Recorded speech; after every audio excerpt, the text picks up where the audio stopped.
on. Sana, we still get to grow po sana and get better. At sana yun po yung dahilan bakit po nagkakaroon po ng trabaho.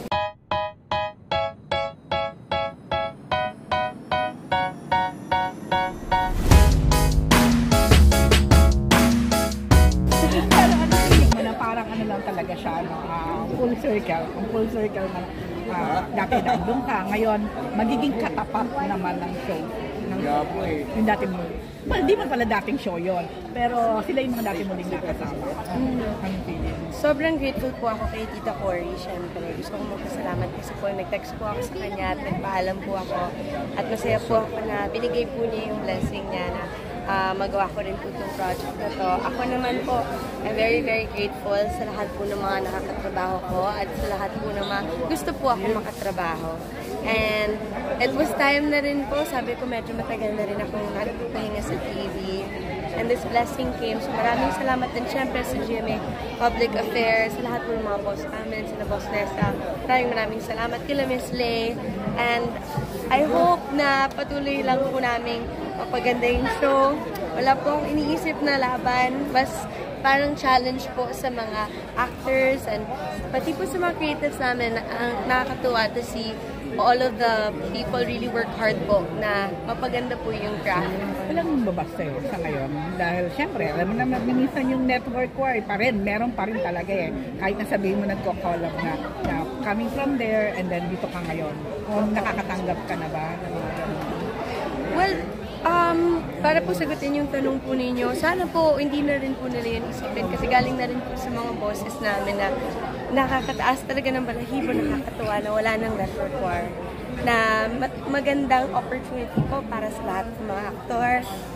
Magandang opportunity rin po sa lahat ng mga creatives to be able to work with anybody po. Yun, sana po, doon lang po makikinig sa mga boss ko kung meron man. Pero ano wala to? Okay, ano to? Dire-diretso na to? Kasi to sa news and current affairs alam. So, posible ba na tatawid na to sa entertainment? Public affairs na lang. Posible bang babalik? Tatawid na to sa entertainment? Sa mga ito sa GMA? Ano po? Kasi hindi wala na nga yun. Hindi na yun. Hindi ito kasi public affairs. News and public wala affairs. Na nga yung news. Parang na. Public affairs na lang. Posible mong tatawid to sa entertainment na. Yung sa mga ng GMA. Ngayon po, nakafocus lang po ako dito po muna sa Black Rider.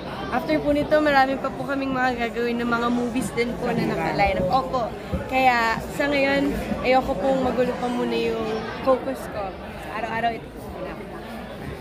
Paano pag nakikita mo si Ruru ngayon? Ano masasabi mo? Like kanina, how he was introduced?